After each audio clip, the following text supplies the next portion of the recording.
A very warm welcome to one and all. Today we are going to start a new chapter, trigonometry, त्रिकोणमिति. Trigonometry जो है एक बहुत ही important chapter है आपका 10th 11th 12th and many competitive exams में. Trigonometry एक बहुत क्रूशियल रोल प्ले करता है. बहुत से इंपॉर्टेंट क्वेश्चन ट्रिग्नोमेट्री से आते हैं. तो बच्चों आज हम ट्रिग्नोमेट्री स्टार्ट करेंगे एंड अपने जितने भी इसके बेसिक्स हैं वो सारा हम क्लियर करेंगे यहाँ पे, ताकि आपको कोई भी डाउट्स ना रहें. कोई भी चीज़ के लिए आपका बेसिक क्लियर होना बहुत ज़रूरी है. ठीक है. सो आज हम यहाँ पे आराम से इसको पढ़ेंगे ताकि आपको इसमें कोई भी डाउट ना रहे. ठीक है. So today we will start with first definitions. ठीक है, हम डेफिनेशन से स्टार्ट करेंगे. पॉइंट, लाइन, लाइन सेगमेंट, रे. ठीक है. बिंदु, रेखा, रेखाखंड और किरण. आज हम इनको समझेंगे कि ये होते क्या हैं. सबसे पहले पॉइंट. पॉइंट क्या होता है? ये क्या है आपका? ये आपका एक पॉइंट है. ठीक है. सो पॉइंट होता क्या है? A point is an exact location और पोजीशन. जो पॉइंट है वो आपका कोई एक एग्जैक्ट लोकेशन या पोजीशन होती है. पॉइंट का कोई साइज नहीं होता. ठीक है. ये आपका एक पॉइंट है. ठीक है. इसका कोई साइज नहीं है. Okay. Next comes your line. Line का मतलब रेखा. रेखा क्या होती है? देखो बच्चों, a line is a long thin mark on a surface. आपने एक ये खींच दिया यहाँ पे. ठीक है. ये आपकी क्या हो जाएगी? लाइन. ये क्या हो जाएगी? आपकी लाइन. यानी लाइन वो होती हैं जिसके एंड पॉइंट्स नहीं होते हैं. आप चाहें तो आप इसको यहाँ पे जितना मर्जी चाहें उतना खींच सकते हैं. यहाँ से भी आप जितना मर्जी चाहें इसको इस साइड को खींच सकते हैं. इसीलिए इसमें ये एरोज लगे होते हैं. ये एरो क्या डिनोट करते हैं आपकी? ये एरो आपको बताते हैं कि भाई आप इसको इस साइड से भी जितना मर्जी चाहे खींच सकते हो, इधर से भी आप जितना मर्जी चाहे इसको खींच सकते हो. ठीक है. So a line has no end points. किसी भी लाइन के एंड पॉइंट्स नहीं होते हैं एंड आप इसको दोनों तरफ से जितना मर्जी चाहें उतना खींच सकते हैं. ठीक है. तो लाइन को डिनोट कैसे करते हैं? आप क्या लिख सकते हैं? ए बी के ऊपर लाइक दिस एंड बी ए इसके ऊपर ये लाइन डिनोट करता है. ओके. तो ये हो गया आपका लाइन. लाइन मतलब रेखा. तो भाई ये तो रेखा हुई. अब रेखा खंड यानी लाइन सेगमेंट क्या होता है? देखो बच्चों, अगर ये आपकी लाइन है, ठीक है, इस लाइन में आप एक पर्टिकुलर पॉइंट ले लेते हैं फिक्स्ड. ठीक है, कि ये खत्म है यहाँ पे. तो ये जो ए बी है, ये ए बी आपका क्या हो जाएगा? This is your line segment and this is your line L. यानी आपकी लाइन एल में ये ए बी क्या है? आपका लाइन सेगमेंट. यानी ये रेखा है एल और इस एल रेखा में ए बी आपका क्या है? रेखा खंड. आई आपको बात समझ में? ठीक है. और आप लाइन सेगमेंट कैसे डिनोट करते हैं? आप लिख सकते हैं ए बी के ऊपर this is your line segment यानी रेखा खंड. तो भाई अब रे क्या होता है? रे मतलब किरण. किरण आपकी क्या होती है? जिसमें सिर्फ और सिर्फ एक एंड पॉइंट आपके पास होता है. रेखा में आपके पास क्या होता है? सिर्फ एक एंड पॉइंट. यानी ऐसे. हिंदी में क्या कहते हैं इसे? हिंदी में कहते हैं किरण. ठीक है. तो जैसे सनरेज होता है, सनरेज क्या? सन आपका एक सोर्स होता है और बाकी जो आपकी रेज है वो आपकी अर्थ की तरफ फॉल करती है, मतलब उनमें डायरेक्शन होती है. ठीक है. और एक आपका सोर्स पॉइंट होता है, तो उसे कहते हैं आप रे यानी किरण. ठीक है. सो नाउ अब आप क्या करें? अगर आप किन्हीं दो रेज को आपस में मिला देते हैं, एक ओरिजिन पॉइंट में आप किन्हीं दो रेज को आपस में मिला देते हैं, तब वो अपने बीच में बनाती है एंगल. क्या बनाती हैं? आपकी एंगल. यानी आपने क्या किया? एक रे ली पी क्यू, एक रे लिया आपने पी आर, तो दोनों का कॉमन वर्टेक्स है पी. ठीक है. अब इन दोनों के बीच में जो ये है, दिस इज योर एंगल. ये है आपका कोण. क्या है? कोण यानी एंगल. इसे कहते हैं आप इनिशियल आर्म और इसे कहते हैं आप टर्मिनल आर्म. ठीक है. तो आप क्या बोलेंगे कि एंगल क्या होता है? कोण क्या होता है? When two rays share a common end point an angle is formed. मतलब कोई दो रेज जो है यानी दो किरण है, अगर आपकी वो एक कॉमन एंड पॉइंट को शेयर करते हैं, उनका एक कॉमन बिंदु है जहाँ से वो दोनों की दोनों बनती हैं, तो उसे आप कहते हैं कोण यानी एंगल. उन दोनों के बीच में जो आपका बनता है उसे कहते हैं आप एंगल. ठीक है. यानी union of two rays having same origin.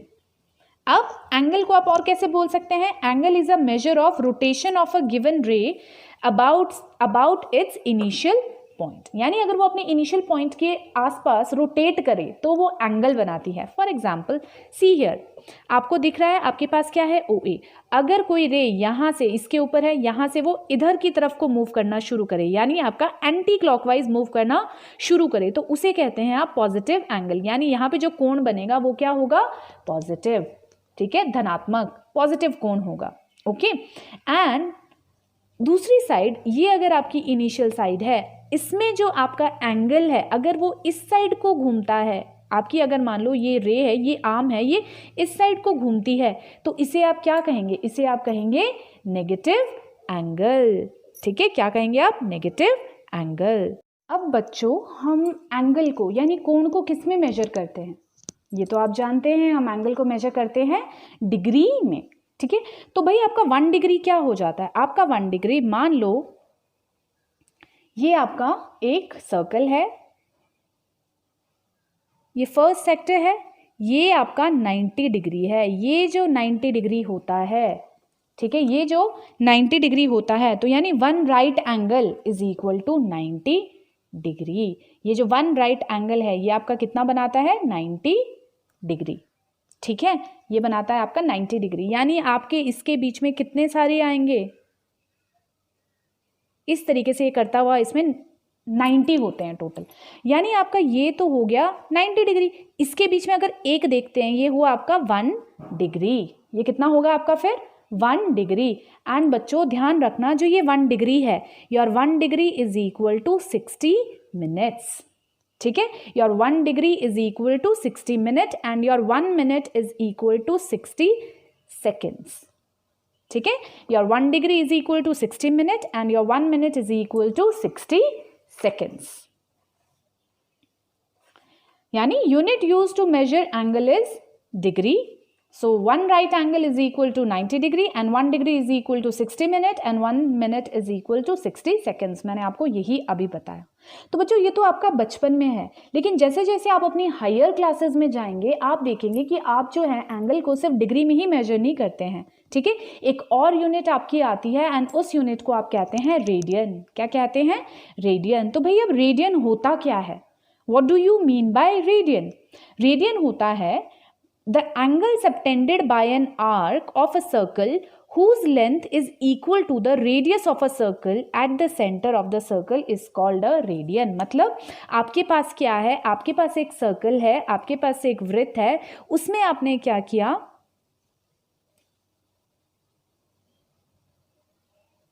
ये जो आपका रेडियस है यानी जो आपकी त्रिज्या है, और ये आपकी क्या है, आर्क है ना, ये आपका क्या है, आर्क है।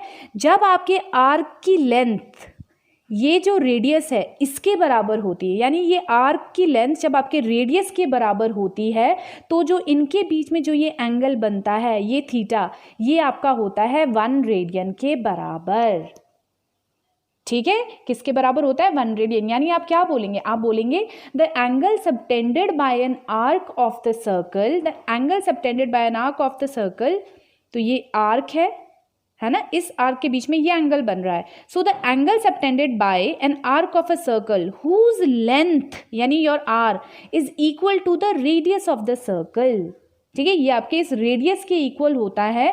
तो जो ये सेंटर पे आपका बनता है that is equal to your 1 radian. I hope आपको ये क्लियर हुआ होगा, ठीक है। चलो अब हम इसका मेजर सीखते हैं। नाउ सी हियर, 1 रेडियन होता कितना है, हाउ मच इज 1 रेडियन। सबसे पहले the angle subtended by an arc at the centre is directly proportional to the length of the arc. यानी जो आपका एंगल सबटेंडेड होता है वो किसके इक्वल होता है, ये जो एंगल सबटेंडेड है ये डायरेक्टली प्रोपोर्शनल है लेंथ ऑफ द आर्क। बच्चों ये बात आपने पहले भी जानते होंगे, जो आपका 1 रेडियन है, ठीक है, 1 रेडियन आपका किसके इक्वल होता है, अगर आपको उसे डिग्रीज में कन्वर्ट करना है वो होता है 180 upon pi. Your 1 radian is equal to 180 upon pi. तो अगर मैं इस पाई को इधर ले जाऊं, अगर ये पाई यहाँ पे डिनोमिनेटर में है यानी आपके हर में है, हर से मैं इसको इस साइड ले जाऊं तो ये कितना बन जाएगा आपका पाई रेडियन, राइट, क्या बन जाएगा आपका पाई रेडियन। तो पाई रेडियन की वैल्यू कितनी होती है आपकी 180, ठीक है, पाई रेडियन की आपकी वैल्यू होती है फिर 180। नाउ चलो अब हम इसको डिराइव करते हैं। भाई आपका जो 1 रेडियन है वो 180 अपॉन पाई के इक्वल कैसे आया। नाउ सी हियर, सबसे पहले आपको क्या पता है, आपको पता है जो भाई ये थीटा है, फर्स्ट जो थीटा है वो किसके डायरेक्टली प्रोपोर्शनल है, लेंथ के, ठीक है, यानी your theta is directly proportional to L, यानी theta is equal to k L, ठीक है, के इज योर प्रोपोर्शनैलिटी कांस्टेंट, जो कि आपने इसको हटा के यहाँ पे लगाया है, ठीक है। नाउ ये आपका थीटा 1 है। अब हम क्या करते हैं, इस एंगल को ले लो, that will be your theta 2। ये थीटा 2 किसके इक्वल होगा, इस पूरी लेंथ के, इस पूरी आर्क की लेंथ के इक्वल होगा कि नहीं होगा, ठीक है। चलो भाई इसको मैंने मान लिया ये मेरा L1 है, और यहाँ से लेके इस लेंथ को मान लिया ये मेरा L2 है यहाँ तक, ठीक है।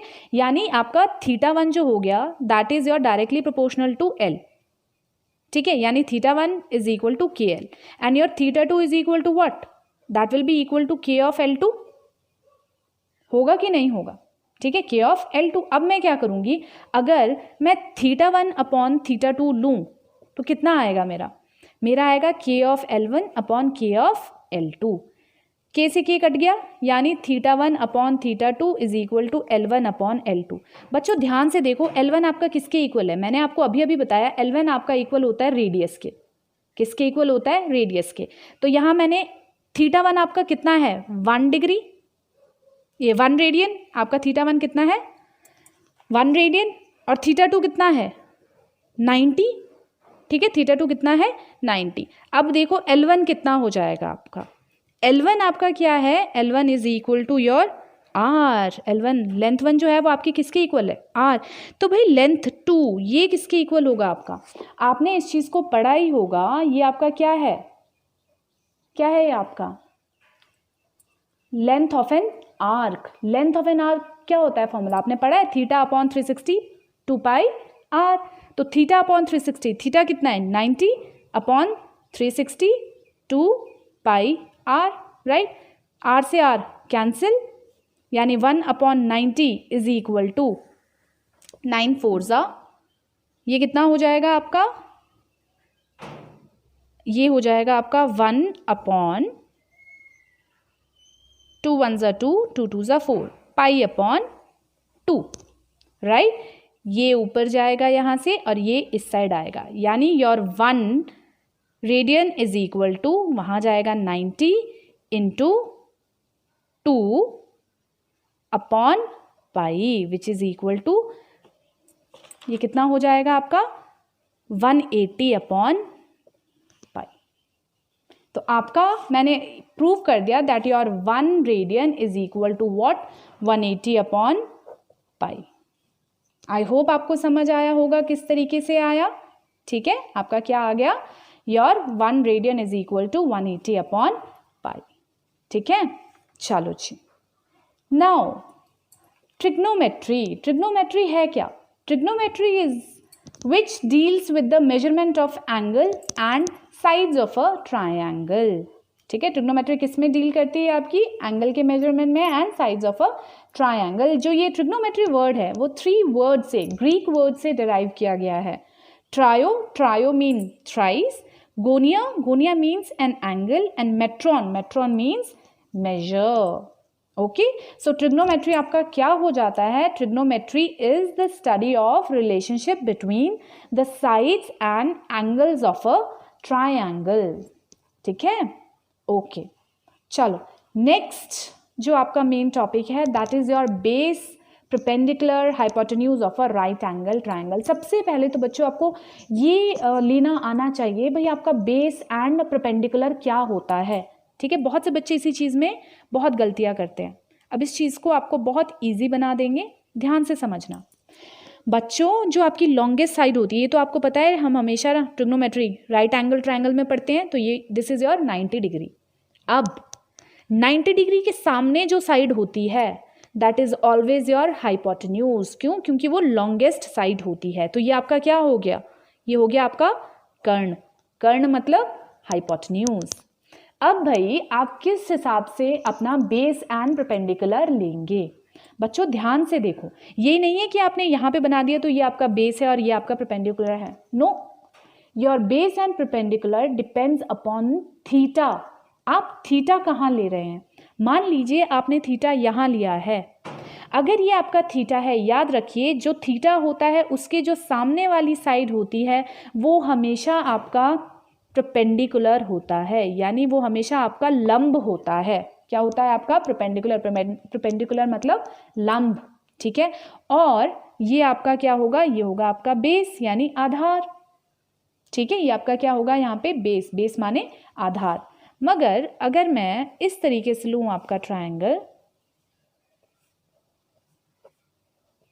अगर आपका थीटा यहाँ पे है, ठीक है, आपका थीटा यहाँ पे है, तो बच्चों थीटा के सामने वाली भुजा कौन सी है, सामने वाली साइड कौन सी है, ये वाली है। तो ये आपका क्या हो जाएगा, अब ये हो जाएगा आपका परपेंडिकुलर और ये आपका क्या हो जाएगा बेस, और ये रहता है आपका हाइपोटेन्यूज। बच्चों ये कॉन्सेप्ट समझना बहुत ज़रूरी है, ठीक है। आप कभी भी ये नहीं बोल सकते हैं भाई ये नीचे वाली साइड है तो ये आपका बेस होगा और ये आपका खड़ा है तो ये आपका परपेंडिकुलर होगा।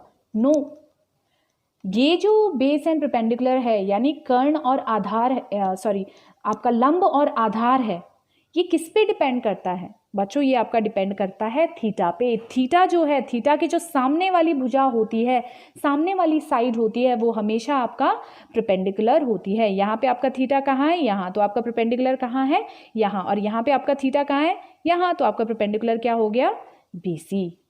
आई होप आपको ये क्लियर हुआ होगा। तो इसी के ऊपर अब हम इसको सॉल्व करते हैं। ये आपका राइट एंगल ट्राइंगल है, मैं यहाँ पे ले लेती हूँ आपका थीटा, तो ABC। बच्चों साइन थीटा क्या होता है, साइन थीटा होता है आपका परपेंडिकुलर अपॉन हाइपोटेन्यूज, यानी परपेंडिकुलर क्या है आपका AB अपॉन हाइपोटेन्यूज मतलब AC। इसको याद कैसे रखेंगे, आप लोगों ने बहुत बहुत सी ट्रिक्स सीखी होंगी, आपको पढ़ाई भी गई होंगी। जो मैंने हमेशा से याद की है और जो मैं हमेशा अपने बच्चों को बताती हूँ वो ये ट्रिक है, पंडित बद्री प्रसाद हर हर बोले, यहाँ तक तो सभी करते हैं, ठीक है, पंडित बद्री प्रसाद हर हर बोले। बच्चों इससे आगे देखो कैसे याद रखना है, सोना चांदी तोले कम से कम, ठीक है, सोना चांदी तोले कम से कम, पंडित बद्री प्रसाद हर हर बोले सोना चांदी तोले कम से कम। सोना means your sine theta and your sine theta is what, perpendicular upon hypotenuse, ठीक है। चांदी, चांदी स्टैंड्स फॉर कॉस, कॉस क्या होता है आपका बेस अपॉन हाइपोटेन्यूज, ठीक है, आधार बटा कर्ण। और tan, this is your tan theta, tan theta is what, perpendicular upon base यानी लंब बटा आधार, ठीक है। तो हम इसको कर लेते हैं, sine theta is what, perpendicular upon hypotenuse. Cos theta आपका कितना था, बेस अपॉन हाइपोटेन्यूज, और बेस आपका कितना है यहाँ पे BC अपॉन AC। फिर आपका बच्चों tan थीटा क्या है, परपेंडिकुलर अपॉन बेस, परपेंडिकुलर कितना है AB और बेस कितना है BC, यानी perpendicular upon base which is equal to AB upon BC, ठीक है। अब जो मेन चीज बच्चों आपको और याद रखनी है, साइन थीटा, साइन थीटा के नीचे क्या था, कम से कम। साइन का उल्टा होता है कोसिकेंट, कॉस का उल्टा होता है सीकेंट एंड टैन का उल्टा होता है आपका कॉट थीटा। कोसिकेंट आपका क्या हो जाएगा, यहाँ पर साइन आपका P अपॉन H था तो कोसिकेंट आपका उसका उल्टा हो जाएगा H अपॉन P, तो कोसिकेंट थीटा यानी H upon P, secant theta cos का उल्टा H upon B and cot theta आपका B अपॉन P, यानी cot theta B upon P, secant theta H upon B and cosecant theta H upon P। I hope आपको ये clear हुआ होगा। अब बच्चों एक और चीज़ होती है जो आपका tan थीटा है, tan थीटा को आप और किस तरीके से लिख सकते हैं, यहाँ पे देखो बच्चा, tan theta is nothing but sine theta upon cos theta. So tan theta का एक और फॉर्मूला है, that is your sine theta upon cos theta. And next आपका कॉट थीटा, आपका कॉट थीटा कितना होता है, cosecant theta upon secant theta, right. And cosecant क्या होता है आपका, फिर से आपका 1 अपॉन साइन होता है, सेकेंड क्या होता है 1 अपॉन कॉस होता है। तो बस इसको इस तरीके से याद रखिए कि जो कॉट थीटा है that is nothing but cos theta upon sine theta, ठीक है। अभी अभी हमने और क्या चीज़ें पढ़ी, हमने पढ़ा साइन थीटा किसका उल्टा होता है आपका 1 अपॉन कोसिकेन थीटा, तो कोसिकेन थीटा कितना हो जाएगा आपका 1 upon sine theta. Similarly cos theta आपका कितना होता है 1 अपॉन सीकेन थीटा, तो सीकेन थीटा कितना होता है आपका 1 upon cos theta. Tan theta आपका कितना होता है 1 अपॉन कॉट थीटा, तो कॉट थीटा कितना होता है आपका 1 upon tan theta. And tan theta क्या होता है आपका 1 sine theta upon cos theta, तो कॉट थीटा कितना हो जाएगा आपका, डाल दो वैल्यू, अगर आप यहाँ पे वैल्यू डालते हैं साइन अपॉन कॉस, कॉस क्या होगा ऊपर चला जाएगा, तो फॉर्मूला क्या बनता है cos theta upon sine theta. ये जस्ट आपका बेसिक्स है जो कि आपका क्लियर होना बहुत ज़रूरी है। एंड आई होप आपको ये समझ आया होगा। ये बहुत ही इजी एंड बहुत ही अच्छा एंड बहुत ही इम्पॉर्टेंट चैप्टर है, ठीक है। ये चीज़ें आपको अच्छे से समझ में ज़रूर आनी चाहिए, तभी आप इस क्वेश्चंस को, इस चैप्टर को बहुत अच्छे से कर पाएंगे। एंड अब हम नेक्स्ट क्लास में आपका ये 8th चैप्टर है आपका 10th क्लास का, ठीक है। तो हम एक एक क्वेश्चन अब इसके खुद सॉल्व करेंगे कि किस तरीके से आप इनके क्वेश्चंस को सॉल्व कर सकते हैं बोर्ड के लिए। एंड यही सारी चीज़ें फिर हम ट्रिक्स के साथ पढ़ेंगे। भाई अगर आपको कॉम्पिटिटिव एग्जाम्स में ऐसे क्वेश्चंस आते हैं तो आप उन्हें किस तरीके से फटाफट चुटकियों में सॉल्व करेंगे, ठीक है। So till then bye bye.